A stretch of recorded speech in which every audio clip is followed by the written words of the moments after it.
Assalamualaikum warahmatullahi wabarakatuh. Sahabat budiman, sholat adalah kewajiban bagi umat Islam yang tidak boleh ditinggalkan. Meski dalam keadaan sakit dan di perjalanan sekalipun, sholat wajib dilaksanakan. Namun demikian, Allah berikan keringanan dalam melaksanakannya. Apa saja itu? Di antaranya sholat qashar dan sholat jamak. Nah, kali ini akan kita kabarkan tentang sholat qashar. Apa pengertiannya, dalil Al-Quran dan haditsnya, apa saja hukumnya, apa syaratnya, apa penyebabnya hingga boleh mengqashar. Penasaran pengen tahu? Yuk simak videonya. Sholat qashar, pengertiannya, menurut bahasa qashar yaitu mengurangi atau meringkas. Sedangkan menurut istilah adalah mengurangi bilangan sholat fardu dari 4 rakaat menjadi 2 rakaat. Dalil sholat qashar, dalil Quran dalam surah An-Nisa ayat 101. Wa iza dorobtum fil ardi falaisa alaikum junahun antok suru minas sholati in khiftum ayyafinakumul lafzina kafaru inal kafirina kanu lakum aduwan mubina. Artinya, dan apabila kamu bepergian di muka bumi, maka tidaklah mengapa kamu mengqashar sholat, jika kamu takut diserang orang-orang kafir. Sesungguhnya orang-orang kafir itu musuh yang nyata bagimu. Dalil berikutnya adalah hadits Nabi Shallallahu Alaihi Wasallam.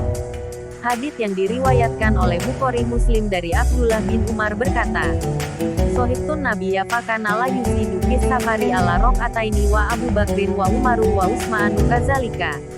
Artinya, aku menemani Rasulullah Shallallahu Alaihi Wasallam. Beliau tidak pernah menambah sholat lebih dari 2 rakaat dalam safar. Demikian pula Abu Bakar, Umar dan Utsman. Dikutip dari kitab Al-Fiqhul Islam wa Adilatuhu karya Profesor Dr. Wahbah As-Suhaili bahwa Ya'la bin Umayyah berkata kepada Umar ibnul Khattab, Umar, mengapa kita masih mengqashar sholat, padahal kita sudah aman? Umar menjawab, aku pernah menanyakannya juga kepada Nabi Shallallahu Alaihi Wasallam, dan beliau menjawab, Sodaqotun tasoddaqallahu biha alaikum faqbalu sodaqotahu. Artinya, itu adalah sedekah yang diberikan Allah kepada kalian, maka terimalah sedekah darinya. Hadits riwayat Muslim.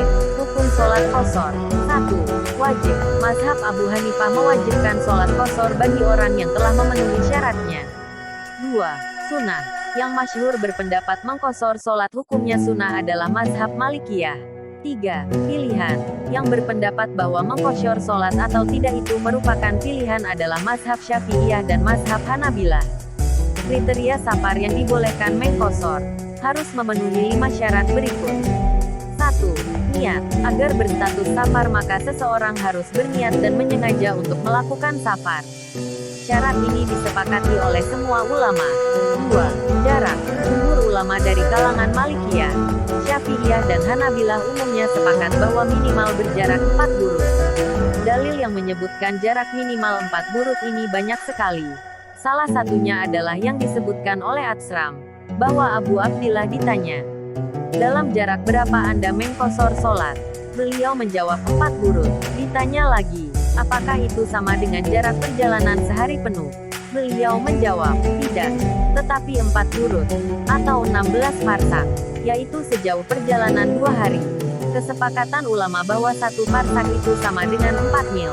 Dalam tahqiq kitab Bidayatul Mujtahid ditulis bahwa 4 burut itu sama dengan 88,704 km. Meski jarak itu bisa ditempuh hanya dengan 1 jam naik pesawat terbang, tetap dianggap telah memenuhi syarat perjalanan.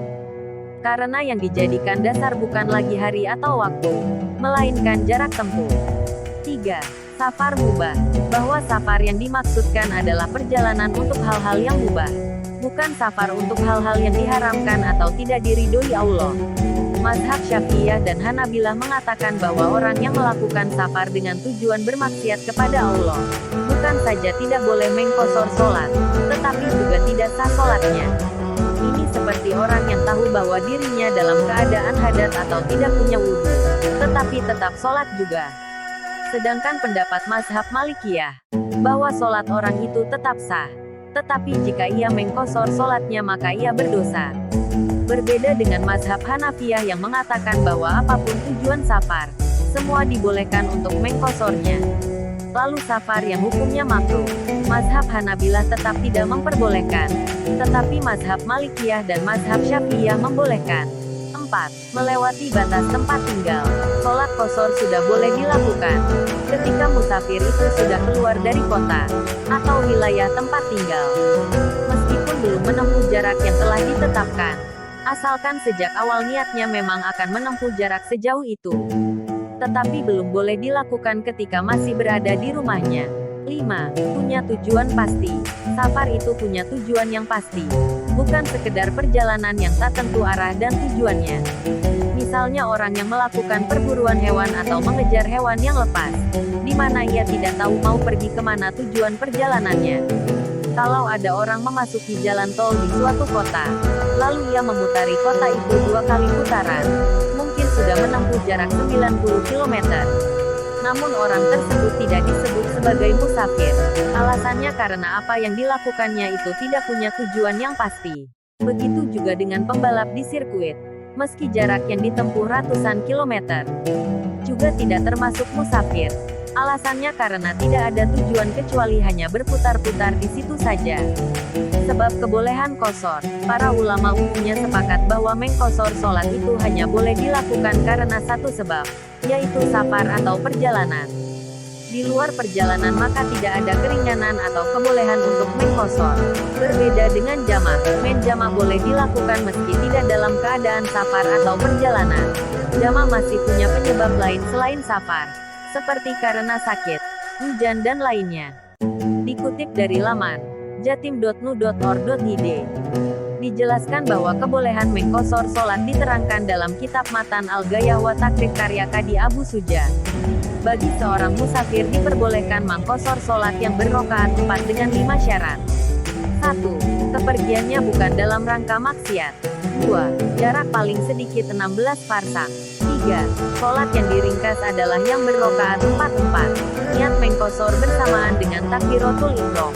5. Dan hendaknya tidak bermakmum dengan orang yang mukim. Habis kebolehan qashar. 1. Tiba di wilayah rumah. Contoh, orang sholat qashar di dalam kapal, dan kapalnya bergerak pulang menuju negerinya. Kalau kapal sudah bersandar di dermaga, maka hukum safarnya sudah selesai.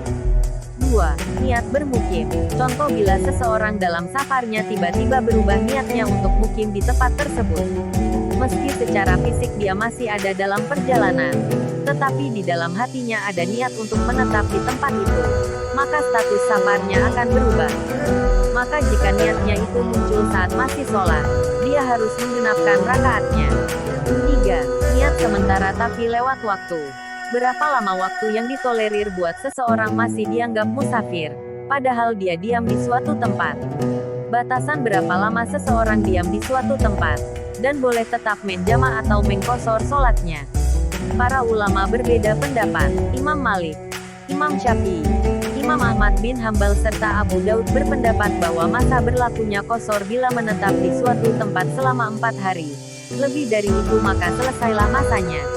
Imam Abu Hanifah dan Ats-Tsauri berpendapat masa berlakunya jamak dan qashar bila menetap di suatu tempat selama 15 hari. Inilah sedikit informasi tentang sholat qashar, pengertiannya, hukumnya serta syarat dan kebolehannya. Terima kasih sudah menonton. Semoga ada manfaatnya. Tulis tanggapanmu di kolom komentar. Wassalamualaikum warahmatullahi wabarakatuh.